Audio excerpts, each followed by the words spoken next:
A caridade das obras. Diz São Gregório Magno, a prova do amor é constituída pelas obras. O apóstolo São João escreve: quem possuindo bens deste mundo vê o próximo na indigência e, todavia, fecha-lhe o coração, como pode ter caridade?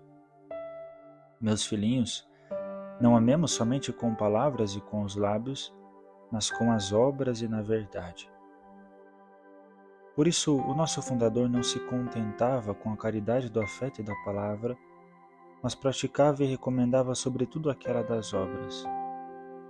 Dizia a este propósito: aquele que tem verdadeiramente vísceras de caridade vai algumas vezes até ao exagero e ao escrúpulo, querendo ter o dever de exercitá-la também onde poderia dispensar-se.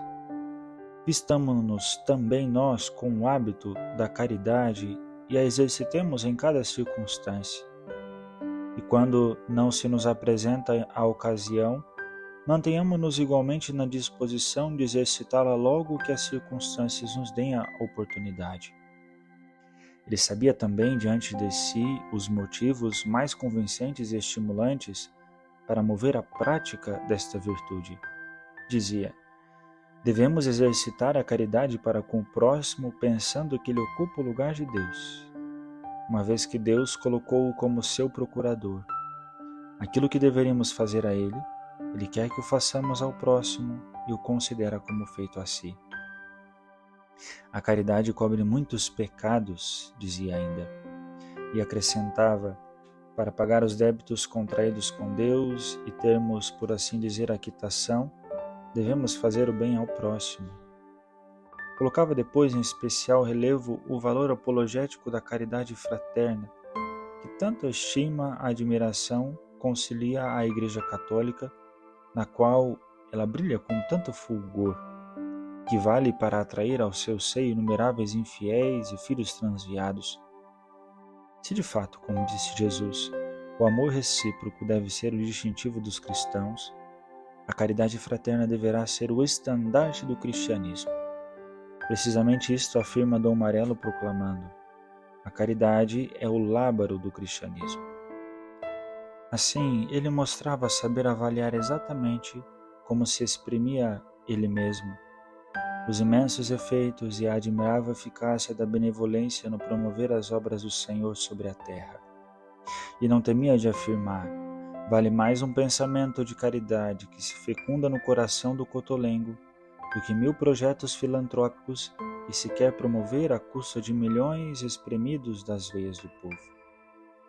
Tanto apreciava o valor apologético da caridade em favor da religião católica e o seu benéfico influxo em prol das almas, que tinha lançado a ideia de um periódico para escrever as obras da caridade e denunciá-la ao público. Será, dizia, um grande encorajamento, não tantas histórias verossímeis, fatos são necessários. Demos o título: As Obras de Caridade. Estava seguro que tal periódico teria feito um grandíssimo bem no meio da sociedade. Não se contentava, porém, de admirar e engrandecer. Quis ainda dedicar ao exercício da caridade os seus haveres, as suas energias e toda a sua pessoa.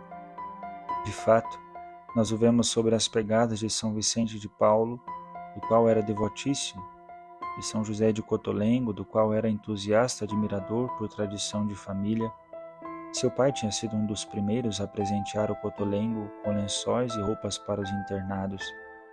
Vemo-lo levantar uma casa de caridade onde eram recolhidos pobres e velhos enfermos, e a estes infelizes, que ele tinha se apressado a transferir para uma casa mais ampla e mais saudável, dedicar não somente as suas fortunas materiais, mas ainda riquezas de seu coração.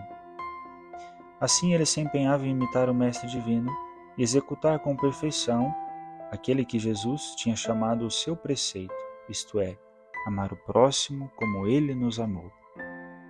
Quantos exemplos de caridade exclamava-nos Deus Jesus na sua vida pública! Oh, como ele não desprezou criatura alguma! Se amou e tratou afetuosamente as crianças, porque inocentes amou também e tratou benignamente o pérfido Judas, e não teve medo de receber seu beijo traidor, de falar-lhe ao coração, de chamá-lo com o doce nome de amigo. Imitemos então, bom Jesus, amando também nós o nosso próximo e servindo em todas as suas necessidades. Busquemos ver sempre no próximo a imagem de Jesus, o qual disse: aquilo que fizerdes ao menor destes meus irmãozinhos, a mim o fareis. Sim, pratiquemos esta bela caridade, que é a rainha das virtudes e aquela que subsistirá também no paraíso. Ela formará para nós a principal matéria do exame diante do tribunal de Deus. Por isso, socorramos, consolemos, compadeçamo-nos generosamente com grande coração. Deus usará a misericórdia e nos dará o cêntuplo de tudo que tivermos feito pelo nosso próximo. Não lhe bastando prodigalizar-se para o alívio das misérias corporais do próximo, quis também prover às necessidades espirituais, bem mais graves e urgentes, das almas. Por isso fundou a sua congregação religiosa, com o objetivo de formar sacerdotes cheios de apostólico zelo, que acorressem animosos e solícitos, aonde quer que houvesse inocências a serem preservadas e guardadas, juventudes a serem iluminadas e dirigidas, almas a serem guiadas e salvas, e aos seus novos apóstolos, que ele ia plasmando com a palavra e com o exemplo, traçava este programa sublime.